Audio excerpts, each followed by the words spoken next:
Good morning বন্ধুসকল ইবি ব্লগছত আপোনালোকক স্বাগতম জনাইছোঁ। চিৰাগক ৰাতিপুৱাই গা পা ধুৱাই খুৱাই কৰি স্কুলৰ কাৰণে বাছত থৈ আহিলোঁ।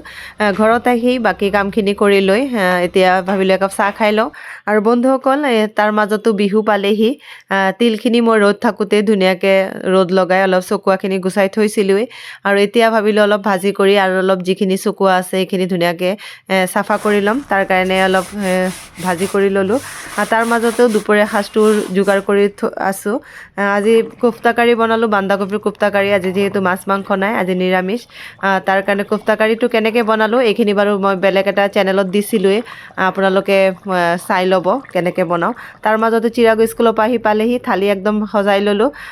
পাপৰ ফ্ৰাই কৰিছোঁ আৰু লগতে বেঙেনা ফ্ৰাই, ফুলকবি ফ্ৰাই, পিঁয়াজ পাত ভাজি আৰু মগু বনালোঁ, ফলা মগু। আৰু বন্ধুসকল খাই কৰি অলপ ওপৰত যাওঁ।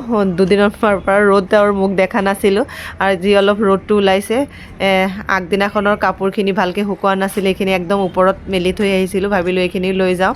আৰু বন্ধুসকল আজি ভিডিঅ'টো চাই কেনেকুৱা পালে, ভাল লাগিলে লাইক এটা দিব, আৰু আকৌ বেলেগ এটা ভিডিঅ'ত পুনৰ লগ পাম।